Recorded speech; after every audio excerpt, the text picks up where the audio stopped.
প্রিয়দিনী বোন, একটু হিসাব করবেন যে 25 বছর আপনি কতদিন পর্দা করেছেন, কত 25,000 মানুষ আপনার চেহারা দেখেছে কিনা, এই 25 বছরে কত হাজার মানুষ আপনার চেহারা দেখেছে।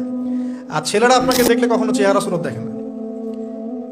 বেগানা নারীর দিকে একটা ছেলে যখন তাকায় এবং সেক্সুয়াল ডিজায়ার নিয়ে তাকায়, তখন সে চোখ দিয়ে তাকে রেপ করে। ভেরি সরি টু সে যে আপনি প্রচুর চোখ দিয়ে রেপ হয়েছেন প্রিয়দিনী বোন। অনেকেই আপনাকে চোখ দিয়ে রেপ করেছে, আপনি বুঝতেই পারেন নাই।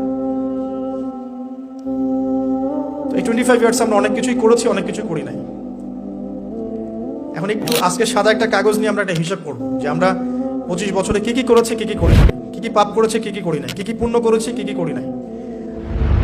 আমি আগে মনে করতাম যে একটা খালেস তওবা ইনশাআল্লাহ আল্লাহ পাক সব মাফ করে দিবেন। আসলে আল্লাহ পাক মাফ করেই দিবেন, কিন্তু ভিতর থেকে স্যাটিসফাই হতে পারবেন না আপনি। এখন যদি আপনি এখান থেকে আমার এই লেকচারটা শুনে আল্লাহর ওলি হয়ে যান এবং আপনি বড় মুহাদ্দিস, মুফতি, দিনের বড় দায়ী ইলাল্লাহ, বড় পলিটিশিয়ান, বড় ইঞ্জিনিয়ার, মানে যারা ওয়ার্ল্ডকে ইসলাম স্ট্যাবলিশমেন্টের দিকে নেতৃত্ব দিচ্ছেন, এমনও মানুষ যদি আপনি হয়ে যান, আপনি এই 25 বছরের ঋণটা শোধ করতে পারবেন না। এই 25 বছরের ঋণ আপনাকে প্রতিনিয়তই ভিতরে ধুকিয়ে ধুকিয়ে মারবে, যেটা আমাদেরকেও মারে ভিতর থেকে। যে আমরা যদি আগে থেকে বিষয়গুলো বুঝতাম, যদি আরও আগে থেকে স্টাডি করতে পারতাম, আরও বেশি যদি আমি আলেম ওলামার সাথে মিশতে পারতাম, আরও যদি বেশি গভীরে যেতে পারতাম, তাহলে কতই না ভালো হতো। আমি আশা করি কথাগুলো আপনাদের কলিজায় পৌঁছাবে ইনশাআল্লাহ। এখন লাইফের এটা সবচেয়ে ভাইটাল পার্ট। এই সম্পর্কে আমি জাস্ট 2টা হাদিস বলে আস্তে আস্তে কনক্লুশনের দিকে যাচ্ছি। নবী সাল্লাল্লাহু আলাইহি ওয়াসাল্লাম বলছেন যে 7 শ্রেণীর মানুষকে আল্লাহ পাক কিয়ামতের দিনে আরশের ছায়া দিবেন। কত শ্রেণী ভাই? তার মধ্যে সেকেন্ড শ্রেণীটা হচ্ছে সেই যুবক নাশা ফি ইবাদাতিল্লাহি তাআলা, যে আল্লাহ পাকের ইবাদতে তার যৌবনকালটা কাটিয়ে দিয়েছে। এখনো বাকি আছে আপনার সামনে। যৌবনকাল কতটুকু? হয়তো 15 to 40। তার মানে এখনো 40 বা 50 বছর পর্যন্ত আপনার যৌবন টিকে থাকবে ইনশাআল্লাহ, যদিও বা এই যুগে থাকে না। আমরা তো ফ্যান্টাসিতে ভুগি অনেক সময়, 4টা বিয়ে। বাস্তবতা হচ্ছে এই যুগে একটাই ডিফিকাল্ট। একজনকে সন্তুষ্ট করে কি ডিফিকাল্ট। এখন সেই যুগ না তো। আমরা তো হর্স রাইড করি না, আমরা তো এক্সারসাইজ করি না, আমরা তো এখন অনেকে খেলিও না। আমরা ফাস্ট ফুড খাই, আমরা হাইজেনিক খাবার খাই না, আমরা আগেকার মানুষদের মতো অনেক কিছু করি না। এনভায়রনমেন্ট নষ্ট হয়ে গেছে, পলিউশন আছে।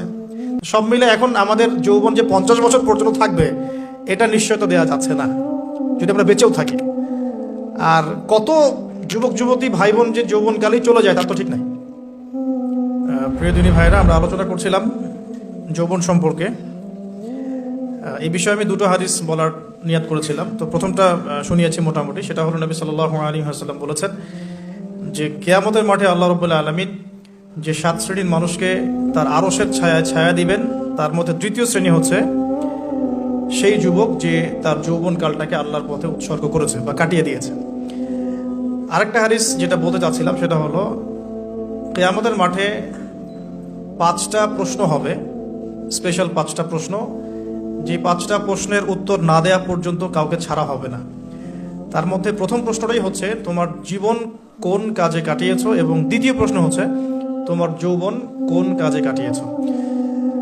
সো আমি বলছিলাম আপনাদেরকে যে যৌবন কালটাকে যদি আমরা আল্লাহর পথে কাটাতে পারি, ইনশাআল্লাহু তাআলা আমাদের এই যে উদ্দেশ্যটা, যে নিজেরা দিন পালন করব, নিজের পরিবারের মধ্যে প্রতিষ্ঠা করব, আমাদের সমাজে দিন ইসলামের দাওয়াতে কাজ করব, যেখানেই থাকি সৎ থাকবো, একদিন ইনশাআল্লাহ দিন আবার বিজয়ী হবে, এই যে স্বপ্নগুলো, এগুলো বাস্তবায়িত হবে ইনশাআল্লাহ তখনই যখন আমরা নিজেরা পরিবর্তিত হয়ে সমাজের জন্য ভালো কিছু বয়ে নিয়ে আসবো ইনশাআল্লাহ। তো আমি জাস্ট কয়েকটা পয়েন্ট আপনাদের সাথে একটু শেয়ার করে শেষ করে দিব যে এখন থেকে কিভাবে আপনারা বা আমরা আমাদের যৌবনটাকে আল্লাহর পথে কাটাতে পারি। প্রথম যে পয়েন্টটা আমি লিখে নিয়ে এসেছি সেটা হলো, আমি একটু বলেওছিলাম যে আমাদের নিজস্ব খসড়া একটা আমলনামা তৈরি করতে হবে আর কি। আজকে আমরা সেটা করতে পারি বাসায় গিয়ে, যে আমরা যদি আমাদের গড় আয়ু হয় 60 বছর, তাহলে আমরা এখন কতটুকু সময় পেতে পারি, আর এই সময়টুকুর মধ্যে আমাদের টার্গেট কি, আমরা আসলে কি চাচ্ছি, কি অ্যাচিভ করতে চাই। যা চলে গেছে এই সময়টুকুর মধ্যে আমরা কিভাবে আল্লাহর রহমত পাবো, ক্ষমা পাবো কিভাবে। যা চলে গেছে এর মধ্যে অনেক নামাজ কাজা থাকতে পারে, নামাজ কাজা থাকতে পারে, রোজা কাজা থাকতে পারে। অনেক সময় এমন হতে পারে যে আমরা অন্যের হকও নষ্ট করেছি। প্রথম যে কাজটা করা উচিত সেটা হলো খালেস তওবা। 1 নাম্বার, তাহলে আমরা বলতে পারি যদি আমরা এখন সংকটগুলো চিহ্নিত করে সমাধানের পথে হাঁটতে চাই, তাহলে আমাদের যৌবনটা আল্লাহর পথে উৎসর্গ করা ছাড়া কোনো অপশন নাই। উৎসর্গ বলতে আমি বোঝাচ্ছি কাটিয়ে দেয়া, আল্লাহর ইবাদত করে কাটিয়ে দেওয়ার কোনো বিকল্প নাই। তার জন্য প্রথমত আমাদের নিজেদের জীবনের কৃতকর্মগুলোর হিসাব নিকাশ মেলাতে হবে, 1 নাম্বার। আর 2 নাম্বার হচ্ছে বিশুদ্ধ তওবা করে আল্লাহর পথে ফিরে আসতে হবে। বিশুদ্ধ তওবা কিভাবে করবো এটা আমরা অনেকে বুঝি না। অনেকে মনে করি যে মুখ দিয়ে জাস্ট আস্তাগফিরুল্লাহ বললেই হয়তো তওবা হয়ে যায়। বিষয়টা এমন নয়। বিশুদ্ধ তওবা হচ্ছে আপনি আল্লাহর দিকে পরিপূর্ণ অভিমুখী হবেন, রুজু করবেন, এর নাম হলো বিশুদ্ধ তওবা। যে পাপগুলো করেছি এগুলোর জন্য ক্ষমা চাওয়া, এই পাপগুলো কোনোদিন করব না এরকম প্রত্যয় ব্যক্ত করা, আর যদি অন্যের সাথে সম্পৃক্ত কোনো হক থেকে থাকে সেটা ফেরত দেওয়া।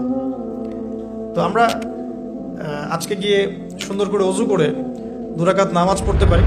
2 রাকাত নামাজ পড়ে আমরা আল্লাহকে বলতে পারি যে আস্তাগফিরুল্লাহাল্লাযী লা ইলাহা ইল্লা হুয়াল হাইয়ুল কাইয়্যুম ওয়া আতুবু ইলাইহি। আল্লাহ, আমি আমার জীবনের এই যে একটা বড় সময় তোমার থেকে দূরে ছিলাম, নামাজ কাজা হয়েছে, রোজা কাজা হয়ে গেছে, চোখের হেফাজত হয় নাই, জিনা হয়ে গেছে নাউজুবিল্লাহ, মাদকের সাথে সম্পৃক্ত ছিলাম নাউজুবিল্লাহ, আমরা মিউজিক্যাল ইনস্ট্রুমেন্ট প্লে করেছি, ইত্যাদি ইত্যাদি। এগুলো থেকে আল্লাহ আমরা আজকে তোমার কাছে তওবা করছি, ক্ষমা চাচ্ছি এবং আগামী দিনগুলোতে তোমার হুকুম আহকাম মেনে চলার তৌফিক চাচ্ছি। 2টো জিনিস খুব প্রয়োজন, একটা হলো তৌফিক, একটা হলো দোয়া। আপনার প্রচেষ্টা আল্লাহর কাছে দোয়া করতে থাকা এবং আল্লাহর কাছে তৌফিক কামনা করতে থাকা। আল্লাহ পাক যাকে ইচ্ছা তাকে তৌফিক দিয়ে থাকেন। আল্লাহ রাব্বুল আলামিন যাকে ইচ্ছা তাকে তৌফিক দিয়ে থাকেন। যে আল্লাহর কাছে যত বেশি চাইবে আল্লাহ পাক তত বেশি দিবেন ইনশাআল্লাহ। তো এই জন্য চেয়ে নিতে হবে, প্রথমত চেয়ে নিবেন যে আল্লাহ আপনি আমাকে তৌফিক দিন যাতে করে আমি আমার পুরো জীবনটাকে আপনার ইবাদতে কাটাতে পারি, আরশের ছায়া পেতে পারি। আল্লাহ কবুল করুন, আমিন।